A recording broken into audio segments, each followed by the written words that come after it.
여러분은 하나님 앞에 감사하십니까? 하나님을 향한 감사가 오늘 21세기를 살아가는 여러분의 마음에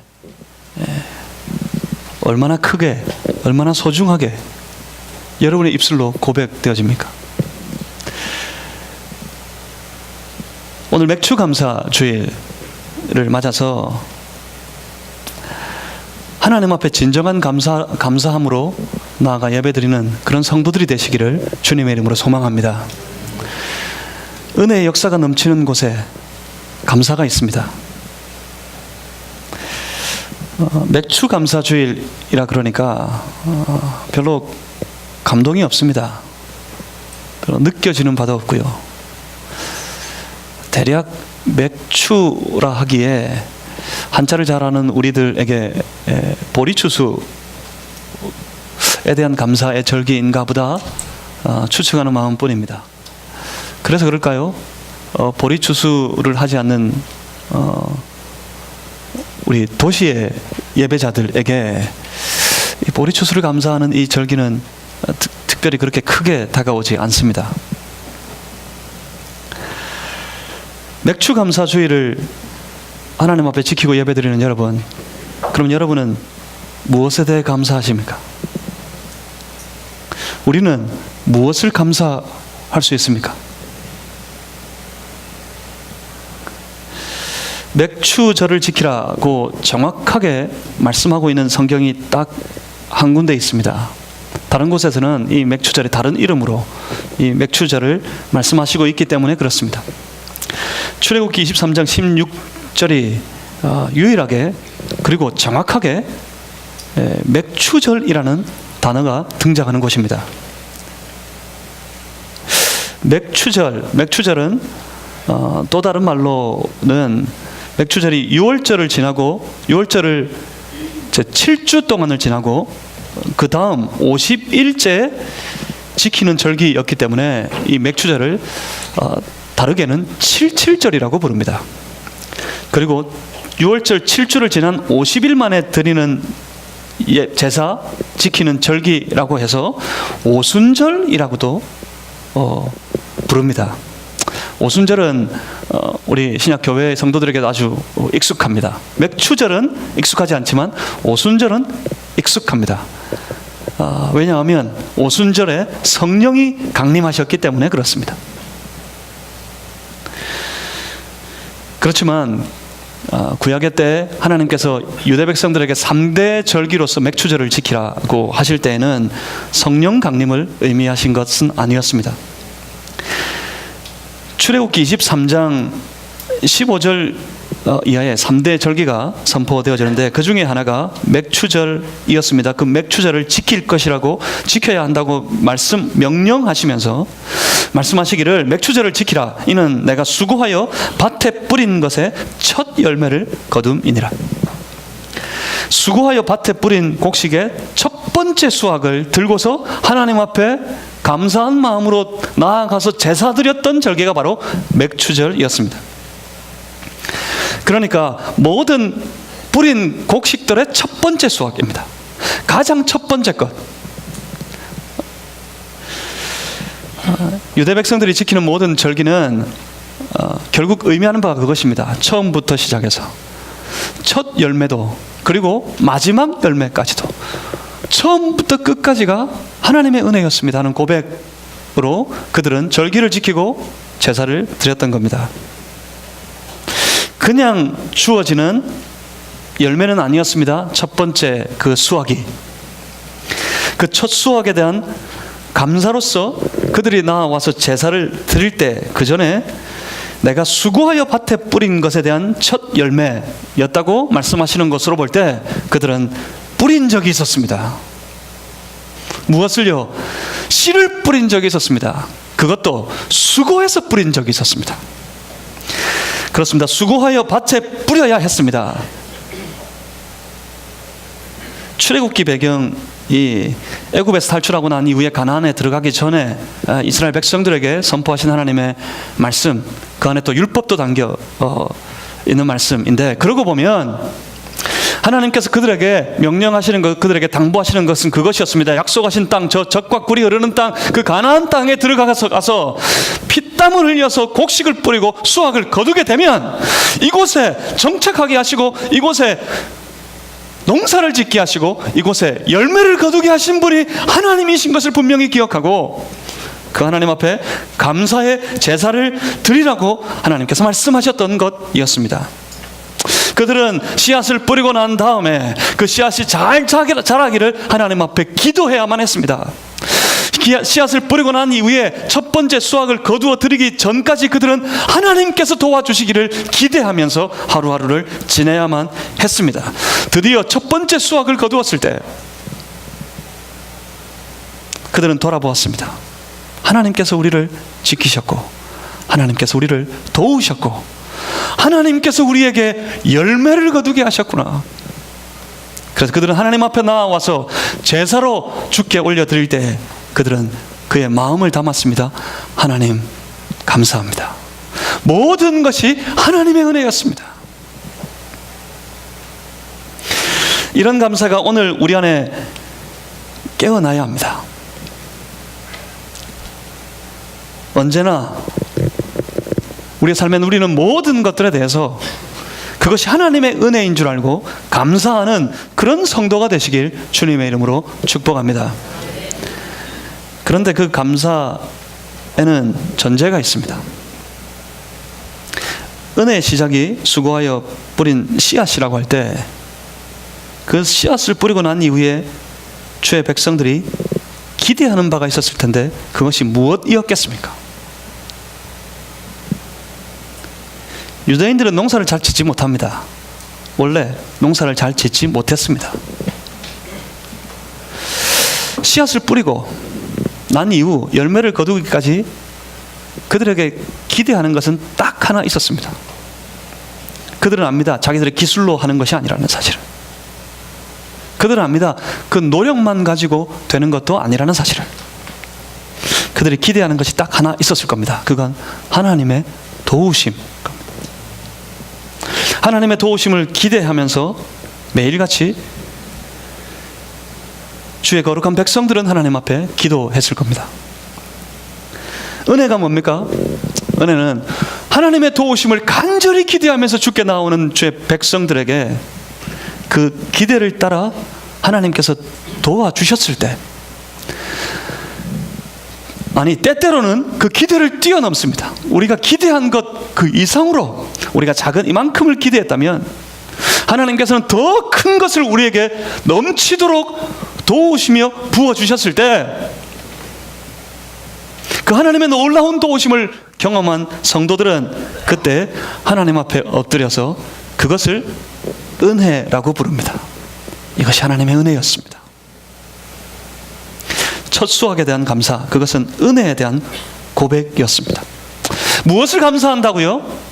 보리를 감사하는 게 아닙니다. 무엇을 감사한다고요? 그들이 거두어들인 열매를 감사하는 것이 아닙니다. 무엇을 감사합니까? 은혜를 감사하는 겁니다. 하나님의 은혜를 감사하는 것입니다. 감사는 은혜에 대한 감격입니다. 그러니까 감사하려면 은혜에 대한 경험이 필요하다는 말입니다. 여러분 은혜를 경험하셨습니까? 감사하기 위해서는 먼저 그 성도에게 은혜를 필요로 하는 마음이 있어야 한다는 말입니다. 여러분 지난 한 주간, 아니 지금까지 지내면서 하나님의 은혜를 필요로 하셨습니까?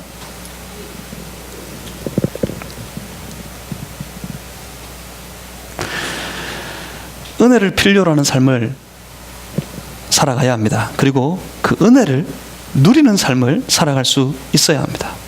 하나님의 은혜 따위가 아니라, 하나님의 은혜 따위는 내게 없어도 내가 원하는 마음, 내가 뜻하는 그 마음대로 나는 마음껏 살아갈 수 있고, 그렇게 살다가 그렇게 살아가는 중에 날이 되었기에 하나님 앞에 나와서 드리는 감사, 그 감사의 예배는 거짓입니다. 얼마나 필요로 하십니까? 하나님의 은혜를. 얼마나 간절히 기대하십니까? 하나님의 도우심을. 하나님의 은혜가 있어야만 살아가실 수 있겠습니까?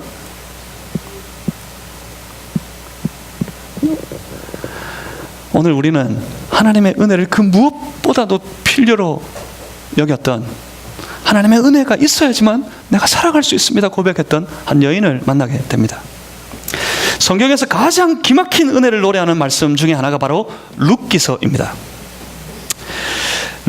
이 룻기서는 맥추절과 관계에 있습니다. 맥추절과 연결되어 있는 말씀이 바로 룻기서입니다.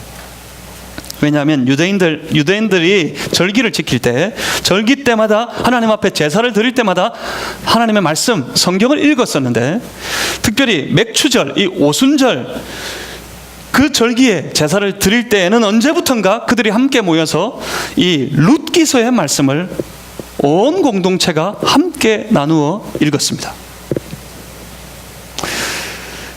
그 언제부턴가를 대충 조사해 보면 성전이 파괴되고 난 다음부터였던 것 같습니다. 성전이 무너지고 삶의 여망이 민족적으로 사라졌을 때, 민족이 큰 처참한 지경에 빠졌을 때 그들은 다시 하나님을 보기 시작했고, 하나님의 은혜를 간구하기 시작했고, 그 은혜의 역사를 소망하기 시작했으며, 그들이 다시 회복되어졌을 때 하나님의 놀라운 은혜를 경험하고 그 은혜에 대해서 하나님 앞에 감격하며 감사하며 제사를, 절기를 지켜 나올 때 이 룻기서가 생각이 났나 봅니다. 룻기서 배경이 보리 수확과 관계에 있는 말씀이기도 하지만, 특별히 이 룻기에 흐르는 하나님의 기가 막힌 은혜, 그 은혜에 대한 감격, 감사, 그것이 온 유대 백성들이 맥추절을 지킬 때 그들의 마음, 그들의 신앙, 그들의 고백이었던 것이었습니다. 그렇게 룻기서의 말씀은 맥추절과 연결되어 있습니다. 그래서 우리도 이 룻기서를 함께 읽어보려고 합니다. 룻기서는 우선 한 이방 여인이 경험한 하나님의 은혜입니다. 한 이방 여인이 경험한 이해할 수 없는 참으로 기가 막힌 하나님의 은혜에 관한 말씀이었습니다. 감사하려면 뭐가 있어야 된다고 그랬죠? 은혜가 있어야 된다고 그랬어요.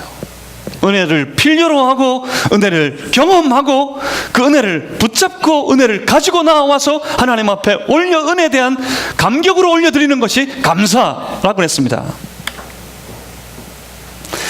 은혜가 있어야만 했습니다. 우리는 룻기서를 통해 그 은혜가 어떻게 시작되는지를 볼 수 있습니다.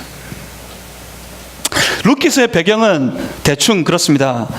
나오미, 그의 남편 엘리멜렉, 그리고 그의 두 아들, 이 엘리멜렉의 가정이 더 잘 먹고 잘 살아보기 위해 모압으로 이민을 떠납니다.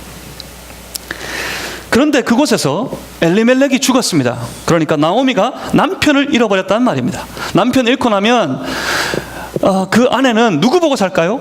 아들 보고 삽니다. 두 아들을 기대하며 살았습니다. 그런데 그 두 아들이 차례로 죽었습니다.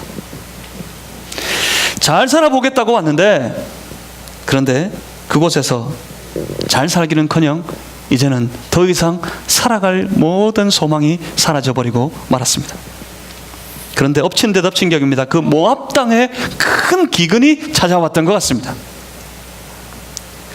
살아갈 수가 없게 되었습니다. 나오미가 이 땅에서, 이 외국 땅, 모압 땅에서 더 이상 살아갈 수가 없게 되었습니다.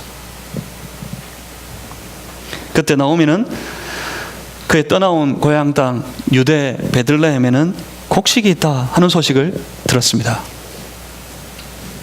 그때 나오미는 아주 큰 결심을 합니다. 큰 결정을 합니다. 고향으로 돌아가자. 나오미의 결정은 이제 다시 저 유대의 땅으로, 내 고향으로, 내 집으로 돌아가자 였습니다. 나오미의 결심은 이제 이 이방의 땅에서, 이 우상의 땅에서, 저 하나님의 은혜가 있는 땅, 저 하나님의 백성들이 살아가는 그 땅, 그 나라로 돌아가자, 그것이었습니다. 그러니까 다시 나오미의 결심은 이제 다시 하나님께로 돌아가자, 그것이었단 말입니다. 그렇습니다. 지금 돌아서세요. 돌아설 수 있을 때 그때가 기회입니다. 돌아설 수 있는 것이 바로 믿음입니다. 치명적인 실수로 하나님을 떠나 있을 수 있습니다. 세상의 분주함에 빠져서 하나님을 잃어버렸을 수도 있습니다. 세상의 일이 좋아서, 세상의 일이 바빠서 하나님 없이 살아가고 있을 수도 있습니다. 하지만 그때에도 그렇게 하나님 잃어버리고 하나님 잊어버리고 하나님 떠나서 하나님 없이 살아가고 있을 그때에도 하나님은 기꺼이 자기 백성들을 용납하십니다. 자기 백성들이 주께로 돌아오려 할 때 그때 기꺼이 그들을 품에 받아주십니다. 힘들고 어려워서, 너무 고통스럽고 너무 처절한 상황에 있으면서 가만히 있는 사람들을 보면 저는 안타까워 견딜 수가 없어요. 도무지 이해가 안 됩니다. 힘들다 하면서, 어렵다 하면서 아무것도 안 하고 있는 사람들을 볼 때 도무지 이해를 할 수가 없습니다. 우리 하나님 지금도 살아계신데, 그 힘들고 어려운 우리의 삶 속에 하나님은 지금도 우리를 기대하고 계신데, 울고불고 떼쓰는 그런 심정으로 하나님 앞에 나아가서 그 하나님 붙잡고 하나님 앞에 메어 달려 하나님께 모든 삶을 걸고 다시 믿음으로 일어서야 될 텐데, 그럼에도 불구하고 아무것도 안 하니 아무런 역사도 경험할 수 없습니다. 그렇습니다. 다시 달려가야 합니다. 하나님께로 울고불고 떼써야 합니다. 붙어야 합니다. 하나님께 달라붙어야 돼요. 그래야 뭔가 역사를 볼 것이 아닙니까? 오늘 이 맥주 감사 예배로부터 시작해서 여러분의 모든 삶이 다시 하나님께로 돌아가자. 다시 하나님을 소망하고 하나님을 붙들자. 그렇게 하나님 앞에 나아가는 거룩한 성도의 삶이 되시기를 주의 이름으로 축복합니다. 나오미는 돌아섰습니다. 돌아선다는 것, 그건 붙든다는 겁니다. 돌아선다는 것, 그건 맡기겠다는 것입니다. 돌아선다는 것, 그건 매달리겠다는 것입니다. 한번 하나님께 사활을 걸어보자는 것이었어요. 모압에서 완전히 실패했고 모든 것 다 무너지고 말았으니 이제 다시 하나님께 사활을 걸어보자 하는 것이었단 말입니다. 그때 나오미의 심정이 어땠을까요? 나오미의 심정, 유대로 베들레헴으로 돌아가는 나오미의 심정, 그 마음에 감사가 있었을까요? 이래도 감사해야지, 성도라면. 그래서 나오미가 감사했을까요? 생명 부지해 주셨으니까, 생명 붙여주셨으니까, 그나마 내 아들도 죽고 내 남편도 죽었는데 난 살려주셨으니까 하나님 감사합니다 하면서 갈 수 있었을까요? 여러분 같으면 그렇게 하시겠습니까?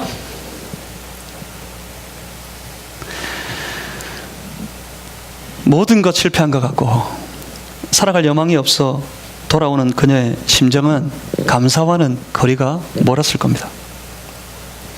그저 처절하고 고통스러울 뿐이었을 겁니다. 과연 다시 감사할 수 있게 될까요? 이 나오미가 어떻게 다시 그 나오미의 마음에 감사가 다시 살아날 수 있을까요?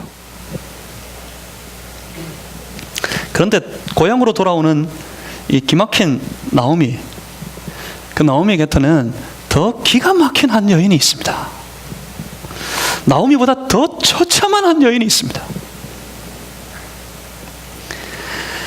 그 여인이 바로 이 룻 기서의 주인공인 룻입니다.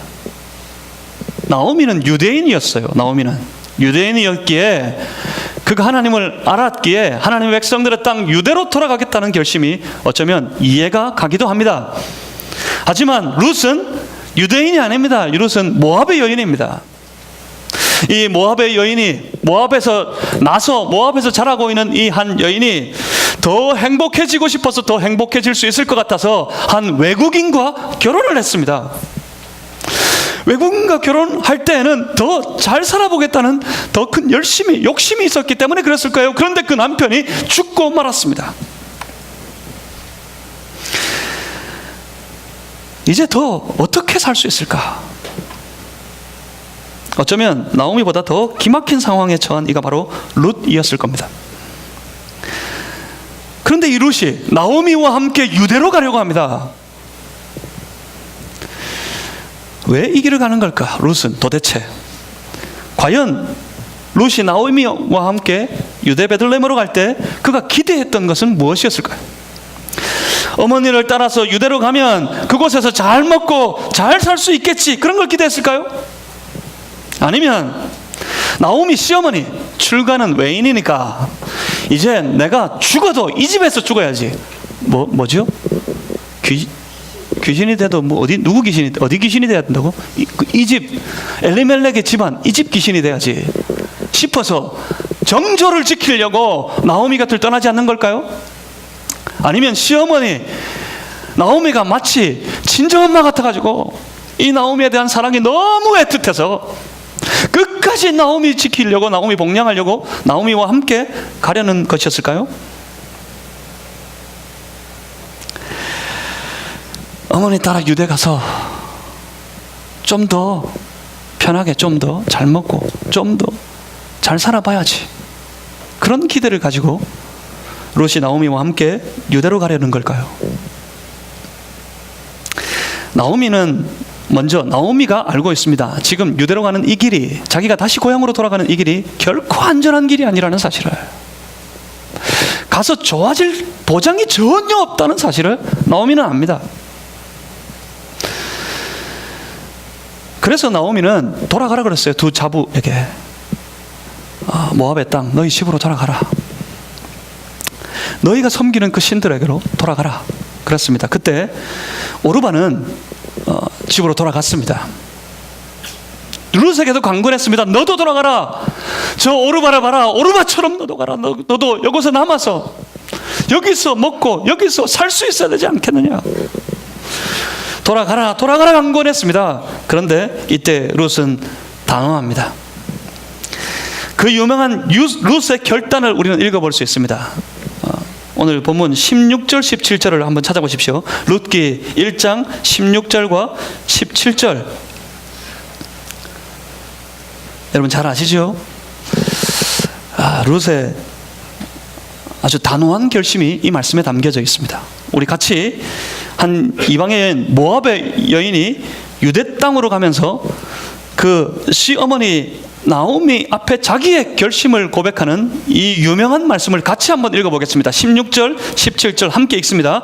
룻이 이르되 내게 어머니를 떠나며 어머니를 따르지 말고 돌아가라 강권하지 마옵소서.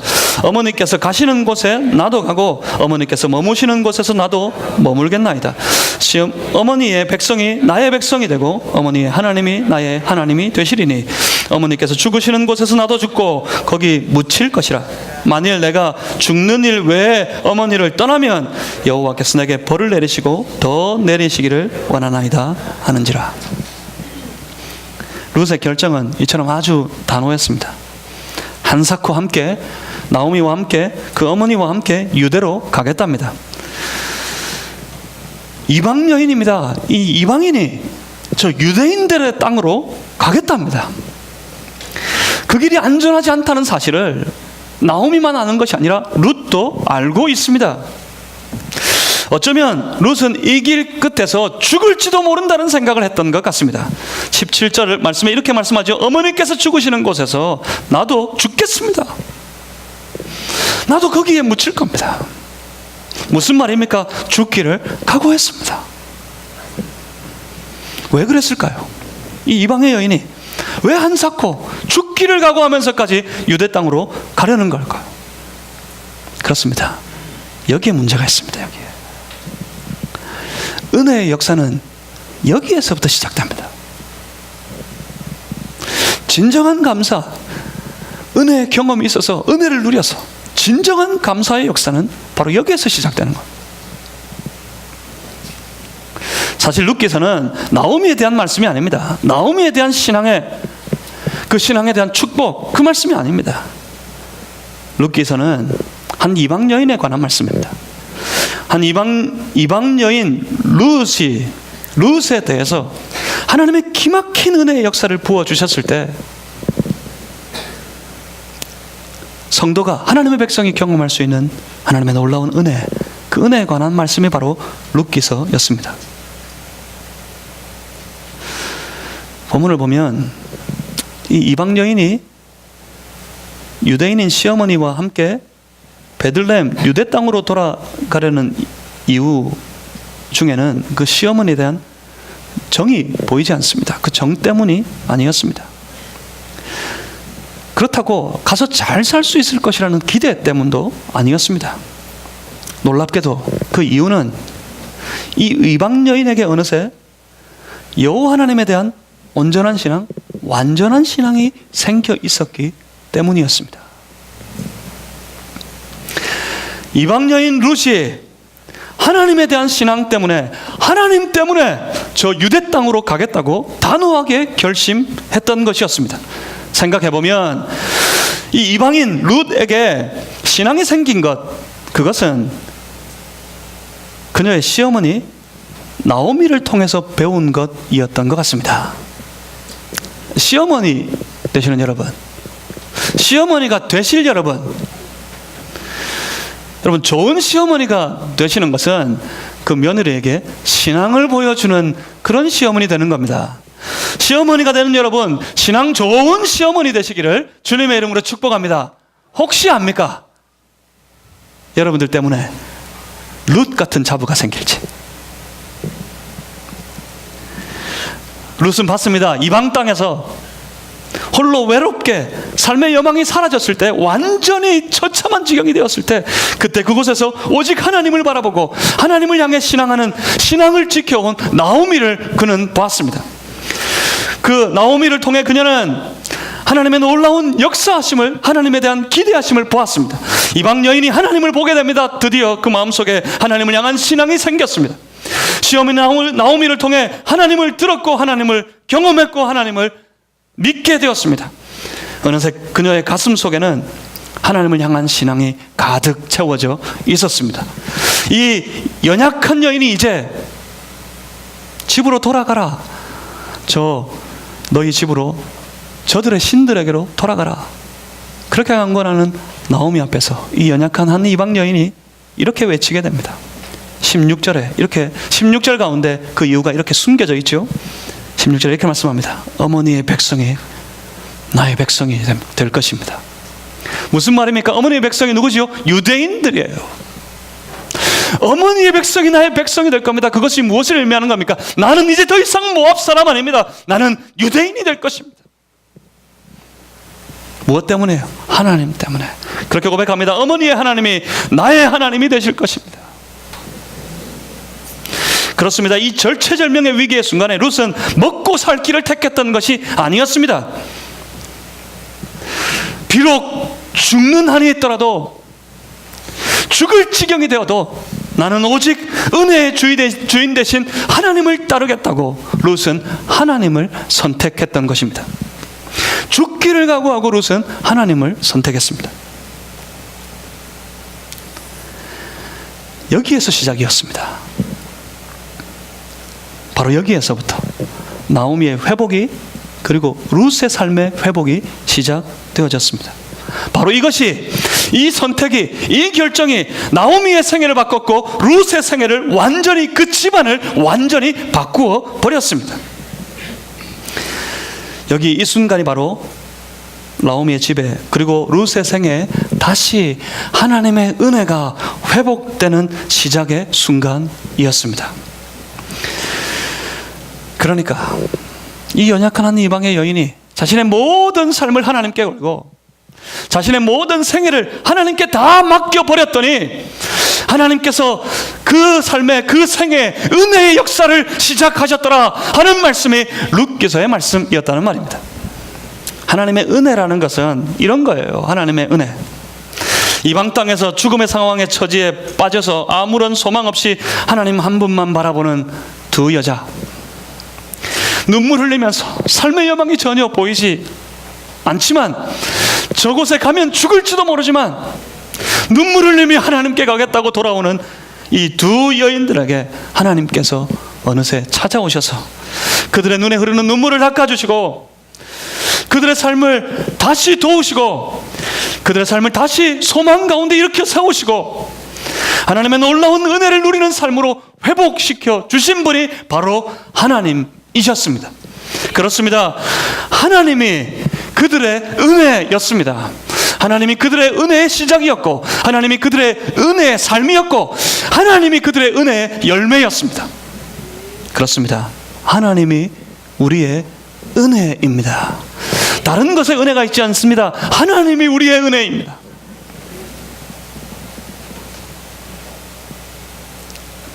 그럼 맡겨야 합니다. 하나님께. 하나님께 다 맡기는 그런 성도들이 되시기를 주의 이름으로 축복합니다. 하나님께 다 맡기면 눈물을 닦아주시고 소망을 주실 겁니다. 누가요? 하나님께서. 하나님께 다 맡길 때 은혜가 시작될 겁니다. 그렇게 우리 안에 진정한 감사가 회복될 것입니다. 기도하겠습니다.